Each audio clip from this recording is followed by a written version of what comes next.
Hi friends, sweet corn recipe தான் செய்ய போகிறேன். இப்போ இந்த ஸ்வீட் கார்ன் வந்து பார்த்திங்கன்னா நிறைய வந்துட்டு நான் வாங்கி இந்த மாதிரி பீல் பண்ணி ஃப்ரீசரில் வந்து ஸ்டோர் பண்ணி வச்சுருந்தேன். இப்போ இதில் கொஞ்சமாக எடுத்து வேக வைக்க போகிறேன். மைக்ரோ ஓவனில் தான் நான் வந்துட்டு வேக வைக்க போகிறேன். ஸோ ஓவனில் வந்து ஒரு 4 மினிட்ஸ் வேக வைக்கலாம் அப்படின்றதுக்காக வச்சுருந்தேன். பட் 4 மினிட்ஸில் வந்து பார்த்திங்கன்னா நல்லா வேகலை. ஸோ அகெயின் நான் வந்து ஒரு 2 மினிட்ஸ் வந்து வேக வச்சேன். அதுக்கப்புறம் நல்லா வெந்திருந்தது.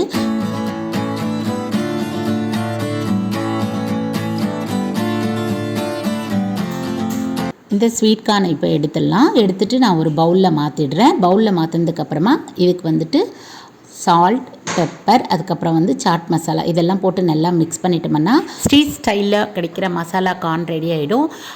ரொம்ப குயிக்காக செஞ்சிடலாம் இந்த ரெசிபி. இந்த மாதிரி குயிக் அண்ட் ரெசிபிஸ்க்காக நம்ம சேனலை மறக்காமல் சப்ஸ்கிரைப் பண்ணி சப்போர்ட் பண்ணுங்கள். அடுத்த ஒரு இன்ட்ரெஸ்டிங்கான ரெசிபியில் மீட் பண்ணலாம். பாய்.